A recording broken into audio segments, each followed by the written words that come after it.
மார்கழி மாத பிறப்பையொட்டி திவ்ய பாசுரம் இசை மற்றும் நாட்டிய நிகழ்ச்சி விருதுநகர் மாவட்டம் ஸ்ரீவில்லிபுத்தூர் ஆண்டாள் ஆலயத்தில் இடம்பெற்றது.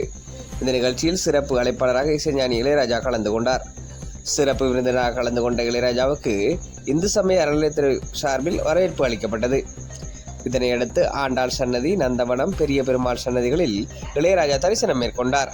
முன்னதாக ஆண்டாள் ஆலயத்தின் கருவறைக்கு முன்புள்ள மண்டபத்தில் இளையராஜா நுழைந்த போது தடுத்து நிறுத்தப்பட்டதாகவும், அதனால் அர்த்த மண்டப படியின் அருகே நின்றவாறு அவர் சுவாமி தரிசனம் செய்ததாகவும், ஆலயத்தின் மரியாதையை இளையராஜா ஏற்றதாகவும் சமூக வலைத்தளங்களில் காணொலி ஒன்று வைரலானது. இந்நிலையில் தன்னை மையமாக வைத்து சிலர் பொய்யான வயதுகளை பரப்பி வருவதாக இசைஞானி இளையராஜா தெரிவித்துள்ளார். அவர் தனது சமூக வலைதள பக்கத்தில் இவ்வாறு குறிப்பிட்டுள்ளார்.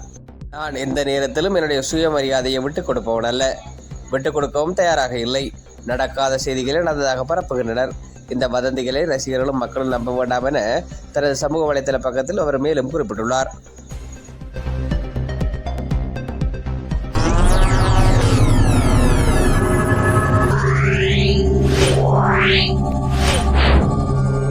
Yeah.